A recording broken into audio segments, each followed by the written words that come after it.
আমরা আর কোনো নরপিশাচ দেখতে চাই না।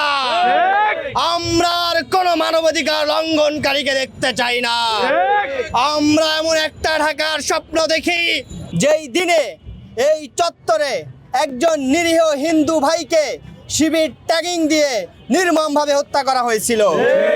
আজকের দিনটা আমাদের আন্তর্জাতিক মানবাধিকার দিবসের ঠিক আগের দিন। আমরা মনে করি এই পুরান ঢাকায় ভিক্টোরিয়া পার্কের পাশে, আদালত প্রাঙ্গণের পাশে দিবালোকে প্রকাশ্যে কুপিয়ে শুধুমাত্র বিশ্বজিৎকেই হত্যা করা হয় নাই, বরং এই ঢাকা শহরে মানবতাকে হত্যা করা হয়েছে। কিন্তু দুঃখের বিষয়, আমাদের স্বপ্ন ছিল জুলাই বিপ্লবের পরে আমরা এমন একটা সমাজ বিনির্মাণ করব যেখানে মানুষের বাক স্বাধীনতা থাকবে, যেখানে মানুষের চলাচলের স্বাধীনতা থাকবে। কিন্তু আমরা দেখতে পেয়েছি এই পুরান ঢাকায় মিটফোর্ড হাসপাতালের সামনে 5 আগস্টের পরেও পাথর দিয়ে মানুষকে পৈশাচিক কায়দায় হত্যা করা হয়েছে। আমরা আর কোনো নরপিশাচ দেখতে চাই না। আমরা আর কোনো মানবাধিকার লঙ্ঘনকারীকে দেখতে চাই না। আমরা এমন একটা ঢাকার স্বপ্ন দেখি, আমরা এমন একটা সমাজের স্বপ্ন দেখি, আমরা এমন একটা পরিবেশের স্বপ্ন দেখি যে পরিবেশে প্রত্যেকটা মানুষের জান এবং মালের সর্বোচ্চ নিরাপত্তা নিশ্চিত করা হবে।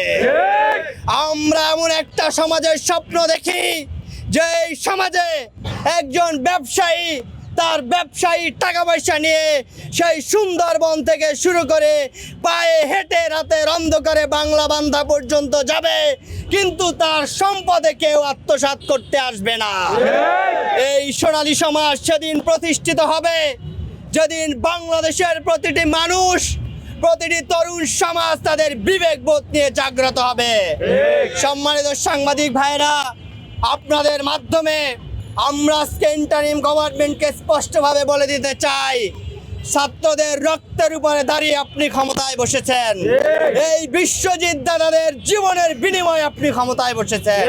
সুতরাং সর্বপ্রথম আপনার কাজ হইল এই খুনিদের বিচার নিশ্চিত করা।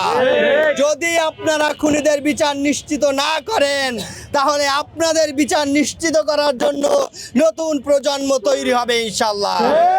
আমরা আমাদের বক্তব্য বেশি দীর্ঘায়িত করব না। আমাদের মেসেজ স্পষ্ট।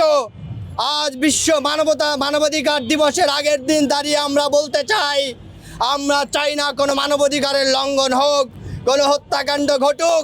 মিডিয়ার ভাইদের প্রতি আমাদের বিনীতভাবে অনুরোধ থাকবে, শুধুমাত্র শিবিরের সভাপতি হিসেবে নয়, ছাত্র সংসদের একবার ভিপি প্রার্থী হিসেবে মিডিয়ার ভাইদের কাছে অনুরোধ করি, আপনারা কোনো ব্যক্তি কিংবা কোনো কোম্পানি কিংবা কোনো গ্রুপের মিডিয়া নয়। আপনারা জাতির বিবেক, আপনারা মানুষের কণ্ঠস্বর, আপনারা মজলুম মানবতার আশ্রয়স্থল।